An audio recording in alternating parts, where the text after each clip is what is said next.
नमस्कार मित्रों, आप लोगों का बहुत बहुत स्वागत है हमारे यूट्यूब चैनल में।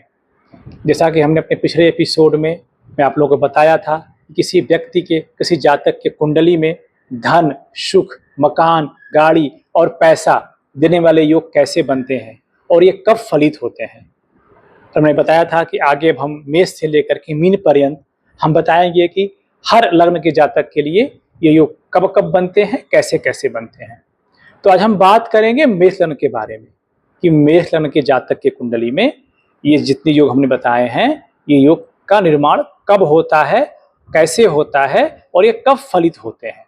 थोड़ा सा मेष लग्न को हम जान लें। जो मेष लग्न के स्वामी होते हैं वो होते हैं मंगल।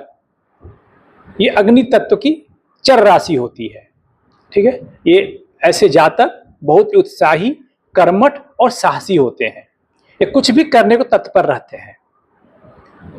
अगर इनकी कुंडली में, अगर मेष लग्न की कुंडली की हम बात करते हैं, ये आप देखिए, ये कुंडली है मेष लग्न की। अपनी कुंडली निकाल लें, आप देख लें कि अगर आपकी कुंडली के प्रथम भाव में 1 नंबर लिखा है तो ये मतलब आप मेष लग्न के जातक हैं। और ऐसी स्थिति में अगर इनके दूसरे भाव में, चौथे भाव में, 11वें भाव में, यहाँ पे अगर शुभ ग्रह हो तो भौतिक सुखों में वृद्धि होती है। अब आते हैं, हम बात करते हैं धन योग की। तो मेष लग्न की कुंडली में धन योग का निर्माण कब बनता है, कैसे बनता है।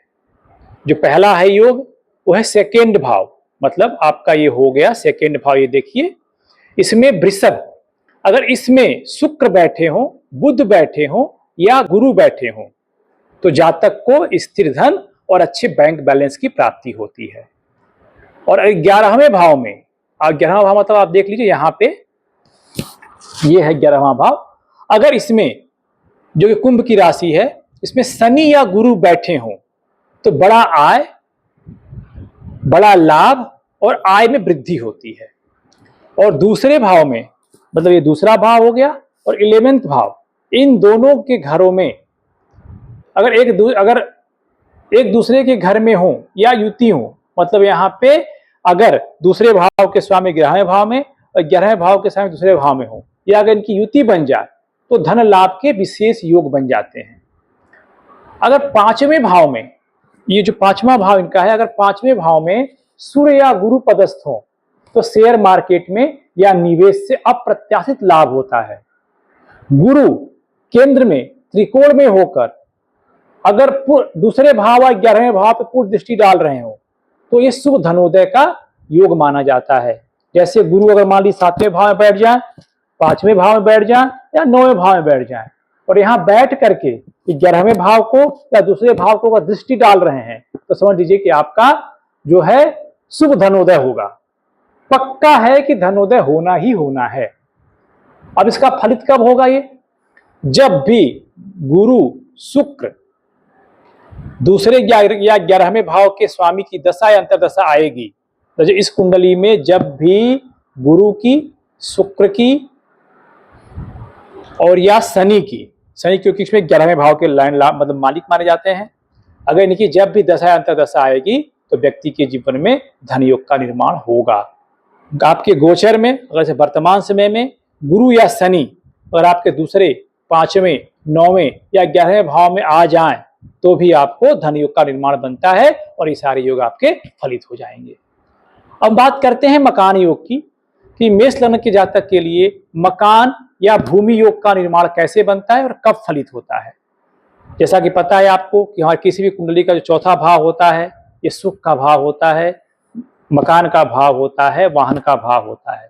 तो अगर आपके चौथे भाव में जो कि कर्क राशि का है चंद्रमा, गुरु या शुक्र बैठ जाए तो आपको सुंदर मकान, सुखद गृहस्थ जीवन का योग बनता है। मंगल अगर चौथे भाव में हो तो भूमि खरीद और निर्माण के योग बनते हैं। चौथे भाव का स्वामी चंद्रमा अगर केंद्र या त्रिकोण में बैठ जाए तो आपको अस्थायी संपत्ति का लाभ मिलता है। और जो इसके फलित होने का समय है, जब भी आपके कुंडली में चंद्रमा की महादशा या अंतरदशा आएगी, शुक्र की अंतरदशा या महादशा आएगी और या मंगल की महादशा या अंतरदशा आएगी, तभी आपके योग फलित होंगे। या मंगल या गुरु गोचर में अगर चौथे या 11वें या लग्न में हो जाए तो ये सारे योग आपके फलित हो जाएंगे। तो हम बात करते हैं वाहन और गाड़ी के योग के बारे में कि मेष लग्न के जातक के लिए वाहन का कैसे योग बनता है, गाड़ी का कैसे योग बनता है और ये कब फलित होता है। तो इसको हमको चौथे भाव को देखना है। अगर आपके चौथे भाव में शुक्र या चंद्रमा विराजमान हो तो आपको सुंदर वाहन और सुविधा जीवन जीने का योग बनता है। शुक्र का लग्न या त्रिकोण में होना आपको विलासितापूर्ण जीवन के लिए पर्याप्त माना जाता है। चौथे भाव का स्वामी चंद्रमा अगर शुक्र से युति कर ले तो आपको गाड़ी और घर दोनों के योग बन जाते हैं। फॉर एग्जाम्पल, अगर मान लीजिए शुक्र है यहाँ पे और यहाँ अगर चंद्रमा भी आके बैठ जाए तो जो व्यक्ति को वाहन और गाड़ी दोनों साथ साथ मिलते हैं। अब इसका फलित कब होता है? फिर वही बात, जब भी शुक्र चंद्रमा की दशा या अंतर्दशा कुंडली में आएगी तब ये आपको ये सुख की प्राप्ति होगी। या गोचर में शुक्र या गुरु आ जाए आपके चौथे 11वें घर में तो ये आपके योग फलित हो जाएंगे। अब हम एक सबसे महत्वपूर्ण योग की बात करेंगे। बहुत अत्यधिक ये धन, अप्रत्याशित धन और लग्जरी योग जो बनता है ये कैसे बनता है मेष लग्न में? तो आपको ये देखना पड़ेगा कि आपके में कुंडली में अगर लक्ष्मी योग बन रहा है, योग कैसे बनता है? अगर शुक्र आपके त्रिकोण में हो या केंद्र में हो और लग्नेश मजबूत हो। अगर मान लीजिए जो शुक्र आपके हैं, ठीक है, ये आपके 5वें भाव में, 7वें भाव में या 9वें भाव में बैठ जाए और मंगल खुद लग्न में बैठ करके और अच्छे डिग्री अंश के साथ में यहाँ पे हो तो ये लक्ष्मी योग का निर्माण होता है और इसमें आपको अपार संपत्ति की प्राप्ति होती है।